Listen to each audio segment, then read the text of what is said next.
la naturaleza humana y le conmovía el pesar humano. Su corazón compasivo y tierno se conmueve siempre de simpatía hacia los dolientes.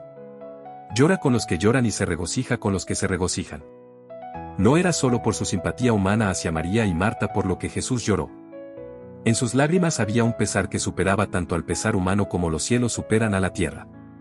Cristo no lloraba por Lázaro, pues iba a sacarle de la tumba. Lloró porque muchos de los que estaban ahora llorando por Lázaro maquinarían pronto la muerte del que era la resurrección y la vida. Pero cuán incapaces eran los judíos de interpretar debidamente sus lágrimas. Algunos que no podían ver como causa de su pesar sino las circunstancias externas de la escena que estaba delante de él, dijeron suavemente, mirad cómo le amaba. Otros, tratando de sembrar incredulidad en el corazón de los presentes, decían con irrisión, no podía este que abrió los ojos al ciego, hacer que éste no muriera. Si Jesús era capaz de salvar a Lázaro, ¿por qué le dejó morir? Con ojo profético, Cristo vio la enemistad de los fariseos y saduceos.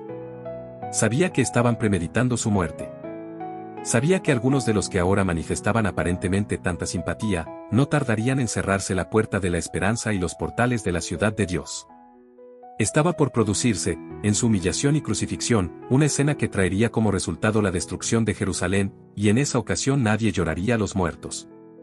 La retribución que iba a caer sobre Jerusalén quedó plenamente retratada delante de él.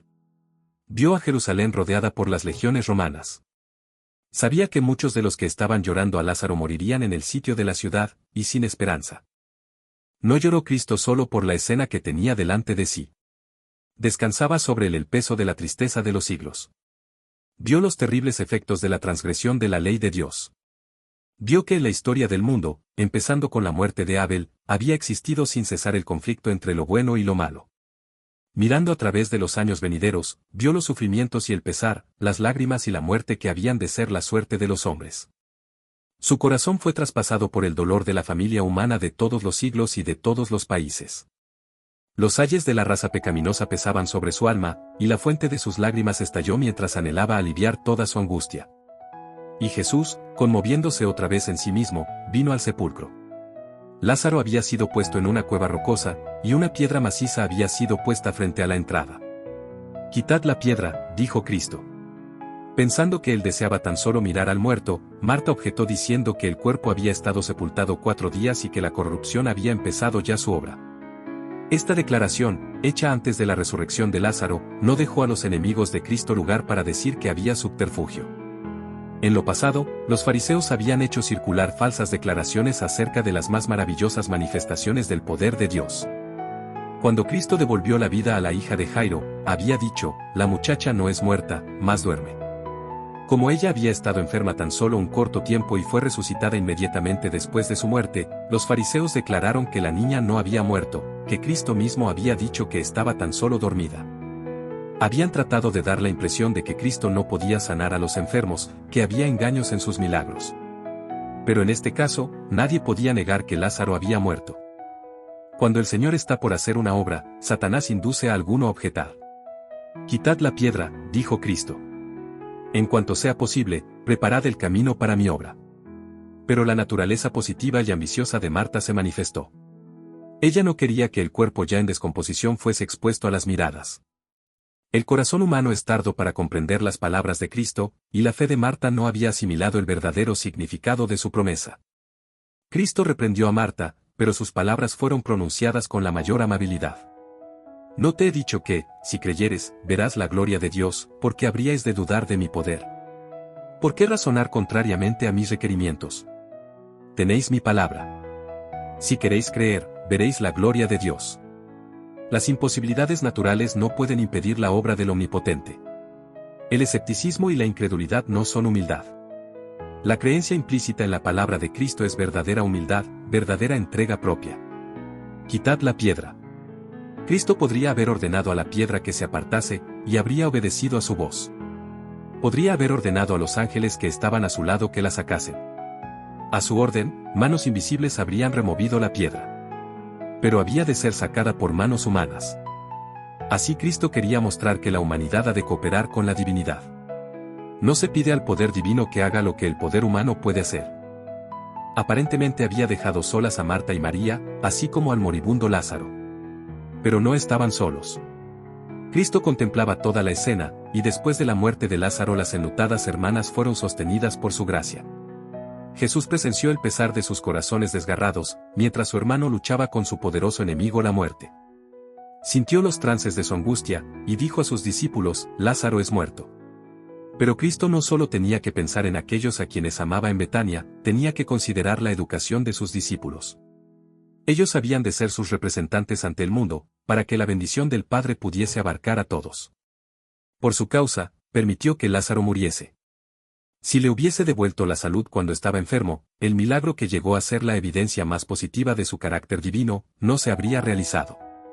Si Cristo hubiese estado en la pieza del enfermo, Lázaro no habría muerto, porque Satanás no hubiera tenido poder sobre él. La muerte no podría haber lanzado su dardo contra Lázaro en presencia del dador de la vida. Por lo tanto, Cristo permaneció lejos. Dejó que el enemigo ejerciese su poder, para luego hacerlo retroceder como enemigo vencido. Permitió que Lázaro pasase bajo el dominio de la muerte, y las hermanas apenadas vieron a su hermano puesto en la tumba.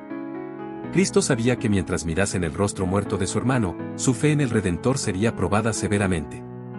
Pero sabía que a causa de la lucha por la cual estaban pasando ahora, su fe resplandecería con fuerza mucho mayor. Permitió todos los dolores y penas que soportaron.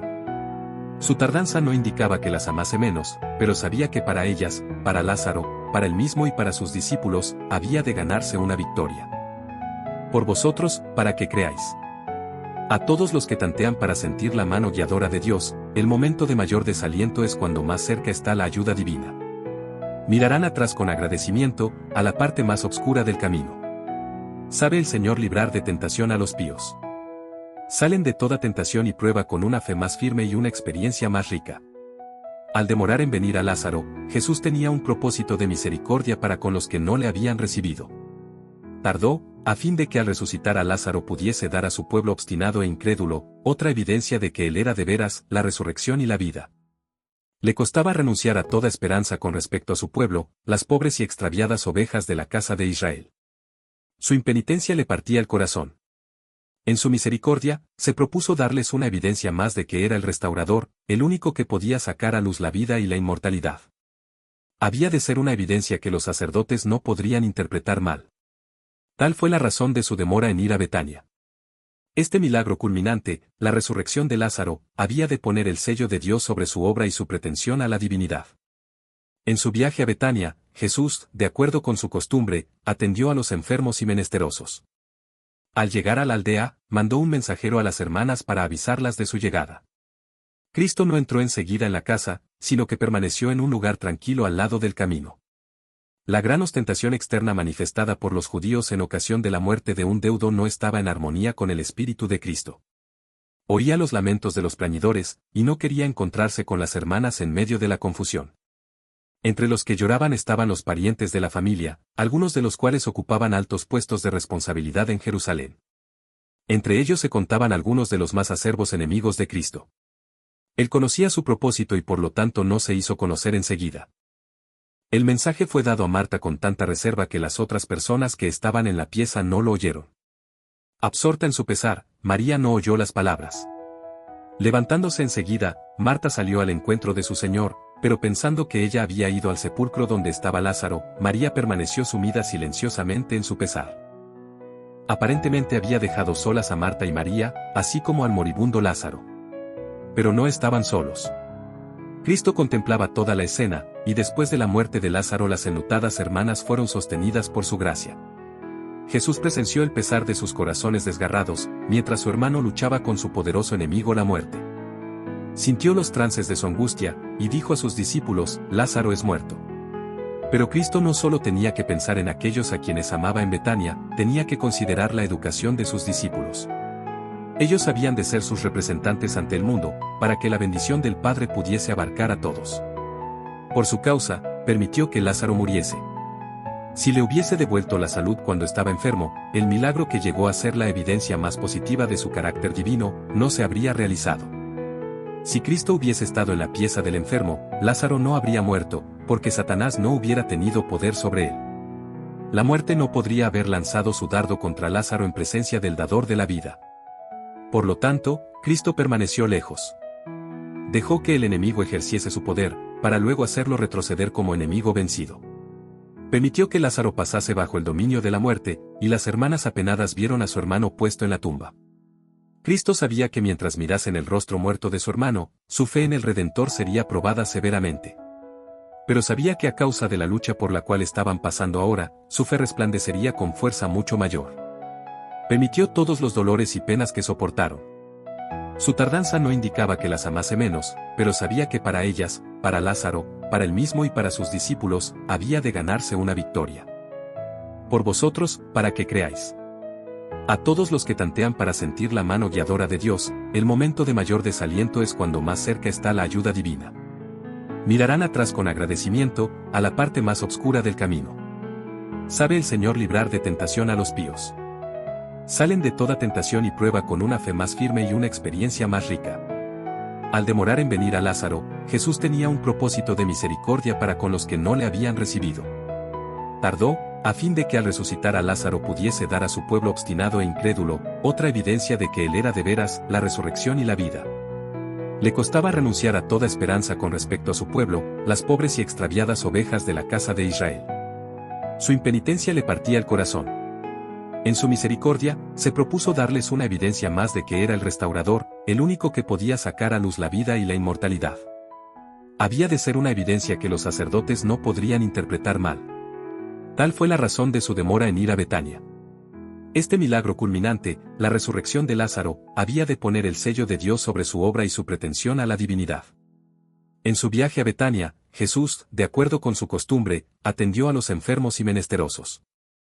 Al llegar a la aldea, mandó un mensajero a las hermanas para avisarlas de su llegada. Cristo no entró enseguida en la casa, sino que permaneció en un lugar tranquilo al lado del camino. La gran ostentación externa manifestada por los judíos en ocasión de la muerte de un deudo no estaba en armonía con el espíritu de Cristo. Oía los lamentos de los plañidores, y no quería encontrarse con las hermanas en medio de la confusión. Entre los que lloraban estaban los parientes de la familia, algunos de los cuales ocupaban altos puestos de responsabilidad en Jerusalén. Entre ellos se contaban algunos de los más acervos enemigos de Cristo. Él conocía su propósito y por lo tanto no se hizo conocer enseguida. El mensaje fue dado a Marta con tanta reserva que las otras personas que estaban en la pieza no lo oyeron. Absorta en su pesar, María no oyó las palabras. Levantándose enseguida, Marta salió al encuentro de su Señor, pero pensando que ella había ido al sepulcro donde estaba Lázaro, María permaneció sumida silenciosamente en su pesar. Con ternura trataron de dirigir palabras de esperanza y aliento al enfermo casi inconsciente. Cuando Lázaro murió, se quedaron amargamente desilusionadas, pero sentían la gracia sostenedora de Cristo, y esto les impidió culpar en forma alguna al Salvador. Cuando Cristo oyó el mensaje, los discípulos pensaron que lo había recibido fríamente. No manifestó el pesar que ellos esperaban de él. Mirándolos a ellos dijo, esta enfermedad no es para muerte, mas por gloria de Dios, para que el Hijo de Dios sea glorificado por ella. Permaneció 2 días en el lugar donde estaba. Esta dilación era un misterio para los discípulos. De cuánto consuelo sería su presencia para la familia afligida, pensaban. Era bien conocido por los discípulos su intenso afecto hacia esa familia de Betania, y ellos se sorprendían al ver que no respondía a la triste comunicación, el que amas está enfermo. Durante aquellos 2 días Cristo pareció haberse olvidado del caso, porque no habló de Lázaro. Los discípulos pensaban en Juan el Bautista, precursor de Jesús. Se habían preguntado por qué Jesús, que tenía el poder de realizar milagros admirables, había permitido que Juan languideciera en la cárcel y muriese en forma violenta. Ya que poseía tal poder, ¿por qué no había salvado Jesús la vida de Juan? Esta pregunta la habían hecho con frecuencia los fariseos y la presentaban como un argumento incontestable contra el aserto de Cristo de ser Hijo de Dios. El Salvador había advertido a sus discípulos acerca de las pruebas, pérdidas y persecuciones. ¿Los abandonaría en la prueba? Algunos se preguntaban si no habían estado equivocados acerca de su misión. Todos estaban profundamente perturbados. Después de aguardar 2 días, Jesús dijo a los discípulos, vamos a Judea otra vez. Los discípulos se preguntaban por qué, si Jesús iba a ir a Judea, había esperado 2 días. Pero lo que más los embargaba era su ansiedad por Cristo y por sí mismos. No podían ver sino peligro en lo que estaba por hacer. Rabí, dijeron, ahora procuraban los judíos apedrearte, y otra vez vas allá. Respondió Jesús, no tiene el día 12 horas. Estoy bajo la dirección de mi Padre, mientras hago su voluntad, mi vida está segura. Mis 12 horas del día no han terminado todavía. Ha empezado el último resto de mi día, pero mientras queda algo, estoy seguro. El que anduviere de día, continuó, no tropieza, porque ve la luz de este mundo. El que hace la voluntad de Dios, que anda en la senda que Dios le ha trazado, no puede tropezar ni caer. La luz del Espíritu guiador de Dios le da una clara percepción de su deber, y le conduce hasta el final de su obra. Mas el que anduviere de noche, tropieza, porque no hay luz en él. El que anda en la senda que se eligió, donde Dios no le ha llamado, tropezará. Para él, el día se trueca en noche, y donde quiera que esté, no está seguro. Dicho esto, díceles después, Lázaro nuestro amigo duerme, mas voy a despertarle del sueño. Lázaro nuestro amigo duerme, cuán conmovedoras son estas palabras. Cuán llenas de simpatía. Mientras pensaban en el peligro que su maestro estaba por arrostrar yendo a Jerusalén, los discípulos casi se habían olvidado de la familia enlutada de Betania. Pero no así Cristo. Los discípulos se sintieron reprendidos. Les había sorprendido que Cristo no respondiera más prontamente al mensaje. Habían estado tentados a pensar que él no tenía por Lázaro y sus hermanas el tierno amor que ellos le atribuían y que debiera haberse vuelto rápidamente con el mensajero. Pero las palabras, Lázaro nuestro amigo duerme, despertaron en ellos los debidos sentimientos. Quedaron convencidos de que Cristo no se había olvidado de sus amigos que sufrían. Dijeron entonces sus discípulos, Señor, si duerme, salvo estará. Mas esto decía Jesús de la muerte de él, y ellos pensaron que hablaba del reposar del sueño. Cristo presenta a sus hijos creyentes la muerte como un sueño. Su vida está oculta con Cristo en Dios, y hasta que suene la última trompeta los que mueren dormirán en él. Entonces, pues, Jesús les dijo claramente, Lázaro es muerto, y huélgome por vosotros, que yo no haya estado allí, para que creáis, mas vamos a él. Tomás no podía ver para su maestro otra cosa que la muerte si iba a Judea, pero fortaleció su ánimo y dijo a los otros discípulos, vamos también nosotros, para que muramos con él. Conocía el odio que los judíos le tenían a Jesús. Querían lograr su muerte, pero este propósito no había tenido éxito, porque le quedaba todavía una parte del tiempo que se le había concedido. Durante ese tiempo, Jesús gozaba de la custodia de los ángeles celestiales, y aun en las regiones de Judea, donde los rabinos maquinaban cómo apresarle y darle muerte, no podía sucederle mal alguno. Los discípulos se asombraron de las palabras de Cristo cuando dijo, Lázaro es muerto, y huélgome, que yo no haya estado allí, ¿habíase mantenido el Salvador alejado por su propia voluntad del hogar de sus amigos que sufrían? Entre los más constantes discípulos de Cristo se contaba Lázaro de Betania. Desde la primera ocasión en que se encontraran, su fe en Cristo había sido fuerte, su amor por él, profundo, y el Salvador le amaba mucho. En favor de Lázaro se realizó el mayor de los milagros de Cristo. El Salvador bendecía a todos los que buscaban su ayuda. Ama a toda la familia humana, pero está ligado con algunos de sus miembros por lazos peculiarmente tiernos. Su corazón estaba ligado con fuertes vínculos de afecto con la familia de Betania y para un miembro de ella realizó su obra más maravillosa. Jesús hallaba con frecuencia descanso en el hogar de Lázaro. El Salvador no tenía hogar propio, dependía de la hospitalidad de sus amigos y discípulos, y con frecuencia, cuando estaba cansado y sediento de compañía humana, le era grato refugiarse en ese hogar apacible, lejos de las sospechas y celos de los airados fariseos. Allí encontraba una sincera bienvenida y amistad pura y santa. Allí podía hablar con sencillez y perfecta libertad, sabiendo que sus palabras serían comprendidas y atesoradas. Nuestro Salvador apreciaba un hogar tranquilo y oyentes que manifestasen interés. Sentía anhelos de ternura, cortesía y afecto humanos. Los que recibían la instrucción celestial que él estaba siempre listo para impartir eran grandemente bendecidos. Mientras las multitudes seguían a Cristo por los campos abiertos, les revelaba las bellezas del mundo natural. Trataba de abrir sus ojos para que las comprendiesen y pudiesen ver cómo la mano de Dios sostiene el mundo. A fin de que expresasen aprecio por la bondad y benevolencia de Dios, llamaba la atención de sus oyentes al rocío que caía suavemente, a las lluvias apacibles y al resplandeciente sol, otorgados a los buenos tanto como a los malos. Deseaba que los hombres comprendiesen mejor la consideración que Dios concede a los instrumentos humanos que creó. Pero las multitudes eran duras de entendimiento, y en el hogar de Betania Cristo hallaba descanso del pesado conflicto de la vida pública. Allí abría ante un auditorio que le apreciaba el libro de la providencia.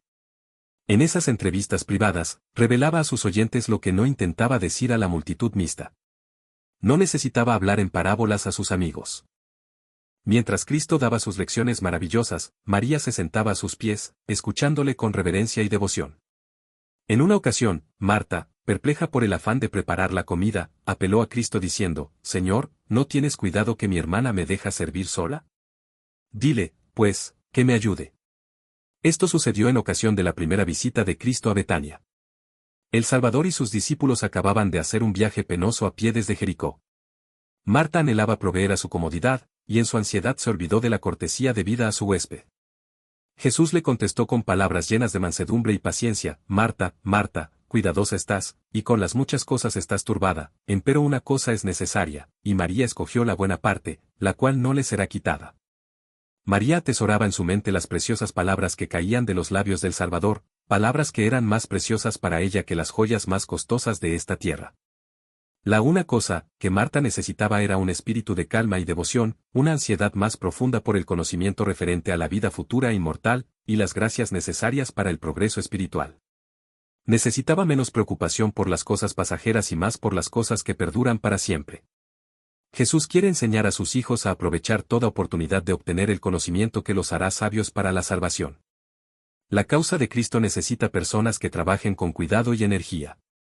Hay un amplio campo para las Martas con su celo por la obra religiosa activa. Pero deben sentarse primero con María a los pies de Jesús. Sean la diligencia, la presteza y la energía santificadas por la gracia de Cristo, y entonces la vida será un irresistible poder para el bien. El pesar penetró en el apacible hogar donde Jesús había descansado. Lázaro fue herido por una enfermedad repentina, y sus hermanas mandaron llamar al Salvador diciendo, «Señor, he aquí, el que amas está enfermo». Se dieron cuenta de la violencia de la enfermedad que había abatido a su hermano, pero sabían que Cristo se había demostrado capaz de sanar toda clase de dolencias. Creían que él simpatizaría con ellas en su angustia, por lo tanto, no exigieron urgentemente su presencia inmediata, sino que mandaron tan solo el confiado mensaje, «El que amas está enfermo». Pensaron que él respondería inmediatamente, y estaría con ellas tan pronto como pudiese llegar a Betania. Ansiosamente esperaron noticias de Jesús. Mientras había una chispa de vida en su hermano, oraron y esperaron la venida de Jesús. Pero el mensajero volvió sin él. Trajo, sin embargo, este mensaje, esta enfermedad no es para muerte, y se aferraron a la esperanza de que Lázaro viviría.